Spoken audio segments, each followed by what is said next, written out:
Hey there. Welcome back to the Empower Her Business Accelerator podcast. I'm your host, Philippa Channer, and this month we've been focusing on the key activities that drive business success. In episode 182, we talked about identifying the core tasks that actually move your business forward.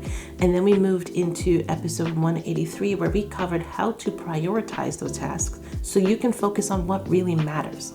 So today we're taking it a step further by diving into how to streamline your operations for maximum efficiency. Because let's be real, if your business processes are chaotic and disorganized, no amount of prioritization is going to help you scale successfully. So before we get started in that conversation, let me remind you that summer is the perfect time to prepare for a big fall launch. So whether you need structure, whether you need strategy or accountability, the Empower Her program is designed to help you create a clear, efficient marketing plan. So you can join the program at any level that's right for you. We've got the mastermind, we've got a digital package where you can just do it self-paced. We've got power sessions that are monthly and with a group. And then we've got the full Empower Her program with one-to-one coaching. So check out the show notes. We got a link there where you can learn more and find the best path for you and start planning your success today. All right, so now let's dive into how to streamline your operations and make your business run more efficiently. So a streamlined business runs smoothly, it runs efficiently, and with less stress. But many entrepreneurs get caught up in manual, time-consuming tasks that eat away at our productivity. And so if you feel like you're constantly putting out fires instead of working on growth, if you feel like you're drowning in repetitive tasks, or if you feel like you've never have enough time to focus on strategy, then it's time to streamline your operations so you can work smarter, not harder. Right, so here's how to simplify your business and create systems that make your life a little bit easier. The first thing I want to talk about is document and standardize your processes. This can be a game changer for you now and for the future, especially for the future. So you want to create a step-by-step system for every major task in your business. This reduces decision fatigue. It makes delegation much easier when you can, and it ensures consistency. If you have a client onboarding process, you want to document every step that is repeatable, whether you're doing it yourself or you're delegating.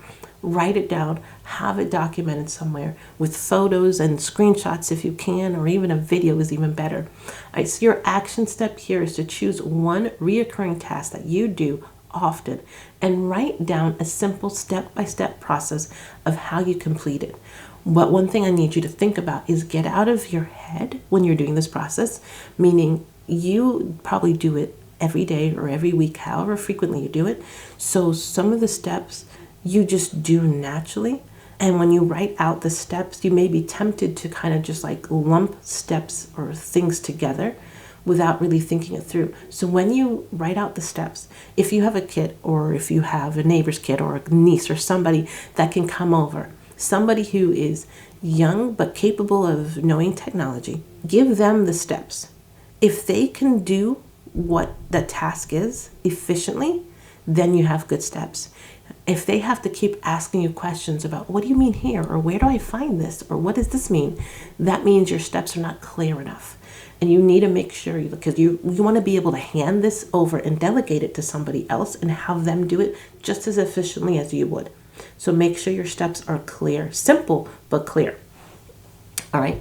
The next thing you want to do is automate where possible. This is so key. Use tools and technologies to handle repetitive tasks instead of doing them manually. Automation can literally save you hours of time every single week and reduces errors. So examples of this is for scheduling. Instead of going back and forth through emails, use things like Calendly or TidyCal or Acuity for scheduling. It's going to save you so much time going back and forth in emails. You want to automate email sequences for lead nurturing. A lot of the times you don't need to reinvent the wheel each time when you're sending and follow-up emails and nurturing people. So automate that process and have it triggered automatically when somebody does something, either fills out a lead form or a contact form. Those are things that you don't need to think about, but you can still design them with your branding, your touch, and your nurture. But you don't need to think about that process anymore. And then Zapier. Zapier is a great tool. Zapier, if you don't know about it, it connects a lot of softwares from one to another and helps trigger things. So when you do one thing in one software, it automatically does something in another for you. So check out Zapier to see if it can connect the programs and the softwares that you have to automate some of the stuff that you're doing. Again, another game changer. So your action step here is to identify one manual task in your business that could really be automated and research a tool that could possibly help you do that. Next step, which is sometimes the hardest for some people, especially for control freaks out there, is to delegate and outsource non-essential tasks. Stop trying to do everything yourself. Delegate or outsource lower priority tasks. Freeing up your time is going to allow you to focus on high value revenue generating tasks. We talked a lot about that last week. You can hire a VA for admin work. Again, 2 hours a week is not that expensive and can change your world significantly. Outsource your graphic design instead of struggling with Canva if your Canva's not your strong suit. You can use a bookkeeper instead of managing your finances yourself. You want to be on top of your finances and know what's going on. You should always be aware of your finances, but that doesn't mean you have to do every single transaction yourself.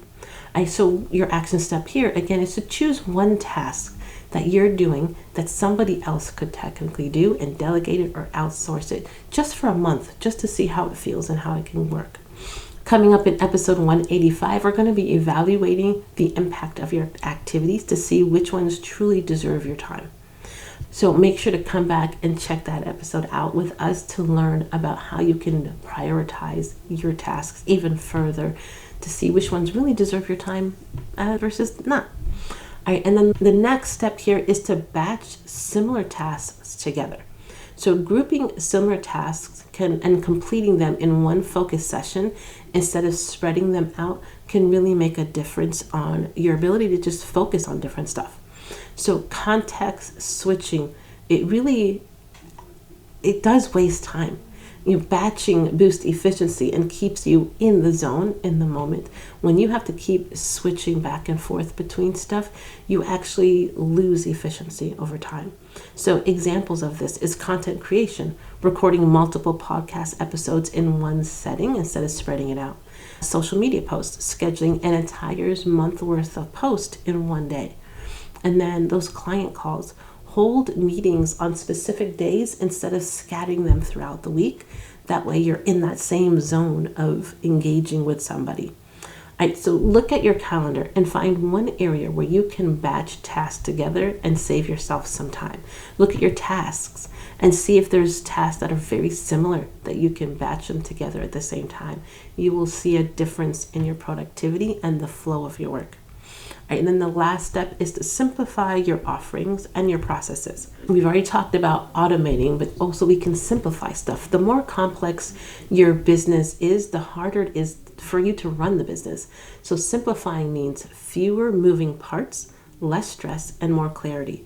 So a streamlined business is easier to manage, scale, and grow when the time comes. So instead of 5 different service packages, maybe what you need to do right now is focus on 2 or 3 core offers and get good at those. That's just one example. Another example is if you're constantly recreating the wheel, like every time you get a new client, you're constantly recreating your services. Maybe you need to create some templates and workflows to standardize these tasks and how you execute things to make life a little bit easier. So look at your offerings and ask yourself, what can I simplify to make my business just easier to manage on an everyday basis? Right, so a streamlined business equals more time, more focus, and less stress. So by standardizing and documenting processes, by automating repetitive tasks, delegating and outsourcing non-essential work, batching similar activities, and by simplifying your offerings and your workflows, you are going to create yourself a business that runs more smoothly and allows you to focus on real growth. Thanks again for tuning in Next week, we're going to be discussing how to evaluate the impact of your business activities so you can make sure you're spending time on what truly moves your business forward. And don't forget, summer is the perfect time to prepare for your big fall launch. So whether you need support through the Empower Her Mastermind, the digital package, power sessions, or the full program, I have a package that is the right path for you. So check out the link in the show notes to learn more and start building a business strategy that works for you. Until next time, keep shining, and remember, your business should work for you, not the other way around.